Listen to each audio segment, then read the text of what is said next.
Now we're going to work on practicing some basic proofs. So in geometry, a proof is used to show that geometric relationships are true. Each idea in a proof follows logically from a definition, postulate, or theorem that has previously been shown to be true.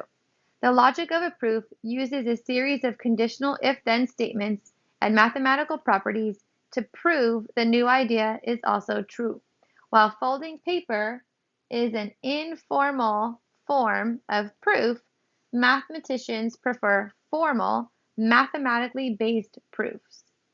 Once a new geometric idea has been proven, it is called a theorem.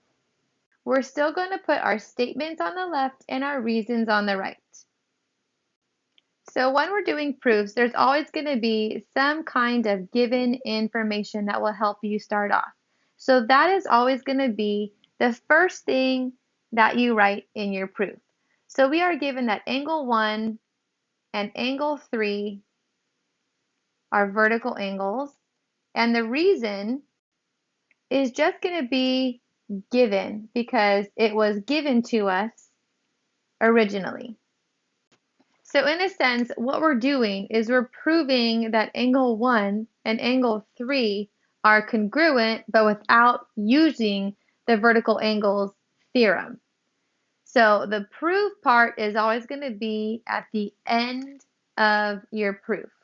So to help us out, we want to think of some of the angle relationships that we see in the diagram.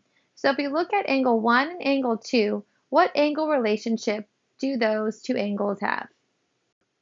Those angles are supplementary. So I can say that the measurement of angle 1 plus the measurement of angle 2 is equal to 180 degrees, and that would just be the definition of supplementary angles. So there's a reason I chose angle 1 because I'm trying to prove that 1 is equal to 3. So now that I have angle 1 in one of my statements, I want to try and get angle 3 in my next statement. So if we look at our diagram, we can relate angle 3 to angle 2. What relationship do these two angles have? Angle 2 and angle 3 are also supplementary. So in the next statement, I can say that the measurement of angle 2 plus the measurement of angle 3 is equal to 180 degrees. And the reason would be definition of supplementary angles. So now if we look at these two statements, you should recognize one of the properties of equality that we've been working on. So if measurement of angle 1 plus measurement of angle 2 is equal to 180, and measurement of angle 2 plus the measurement of angle 3 is equal to 180, then that means that these two angles are equal to each other because they're both equal to 180. So that is the transitive property of equality. So I can say now that measurement of angle 1 plus measurement of angle 2 is equal to measurement of angle 2 plus measurement of angle 3. And that would be the transitive property of equality. So remember, we want to be planning ahead. I'm trying to get angle 1 congruent to angle 3, and I'm almost there. But I have this measurement of angle 2. Okay, if I use the subtraction property of equality and I subtract the measurement of angle 2 from each side, then I get measurement of angle 1 is equal to measurement of angle 3. So in order to get these alone, I had to use the subtraction property of equality. So if I know that the measurement of angle 1 is equal to the measurement of angle 3, then that means that angle 1 is congruent to angle 3 by definition of congruent angles. So we basically proved that angle 1 and angle 3 are congruent because we know they're vertical angles, and we proved that without using the vertical angle theorem. So the vertical angle theorem states that vertical angles are congruent. We knew that previously, but now we know how to formally prove it. So let's look at the diagram you have here. We're going to find the measures of all the numbered angles in the diagram. So we have 1, 2, 3, and 4. Measurement of angle 2 is probably one of the easiest ones to start with. Why do you think that is? Because of this little box here, that's going to tell me that measurement of angle 2 is 90 degrees.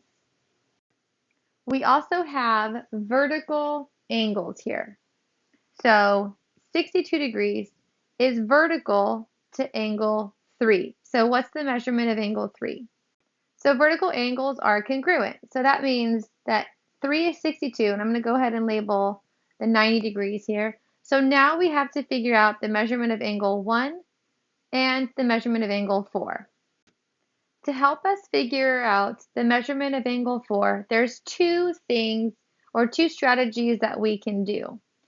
We can say that it's vertical to angles 1 and 2, but that's not going to help me yet because I don't know the measurement of angle 1. Or there's a certain relationship it has with this angle, with the 62 degrees. What angle relationship does this 62 degree angle have with angle 4? 62 degrees is supplementary to angle 4. So that means angle 4 plus 62 is equal to 180. So if I just subtract 62 degrees, I get that angle 4 is 118 degrees. So now I could use vertical angles here and here to help me find the measurement of angle 1. This one's a little bit tricky. So angle 4 is vertical to angles 1 and 2. So if this whole thing is 118, then from here to here has to be 118. So how would you find the measurement of angle 1? One way you can find it is doing 118 minus 90, and that's 28. That will give you this little angle right here. The other way you could have done it is if angle 2 is 90, then that means this angle right here is also 90. So I also could have done 90 minus 62, which is also 28. So that would have also given me angle 1. So when you have diagrams like this, there's more than likely more than one way to get to your answer and find the different angle measurements. So now that we know that vertical angles are congruent because we now know how to formally prove them, we can continue to set up algebraic equations for all of our problems. So we're going to find the value of x and justify our steps like we were doing a couple videos ago. So remember, your statements go on the left and your reasons go on the right. And because this isn't a formal proof where we're given the given information and we have to prove something, we want to start off with an angle relationship. So what angle relationship do angle ACD and BCE have? Those two angles are congruent. They're congruent by the vertical angles theorem. So we have angle ACD is congruent to angle BCE, and now we can formally say that it's the vertical angles theorem. And because these angles are congruent, that means that the measurement of those angles are equal. So your equality statement would come next.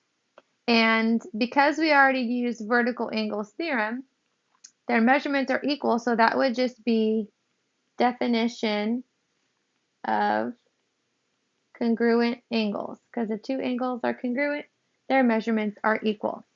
So now we replace these two angles with the expressions that they give us in the problem. So ACD is 4x, and measurement of angle BCE is x plus 36. What property did I just use? I used the substitution property of equality. So now we want to solve for x. It would make the most sense to subtract this x to the other side, which would give me 3x is equal to 36. That is the subtraction property of equality. Last, to isolate the x, we could divide by 3 on both sides. So your answer would be 12, and that would be division property of equality. For these problems, we're going to use the vertical angles theorem to solve for x. And remember, the vertical angles theorem says that vertical angles are congruent, so it will allow me to set these two equal to each other. Be careful here, these ones are not vertical angles.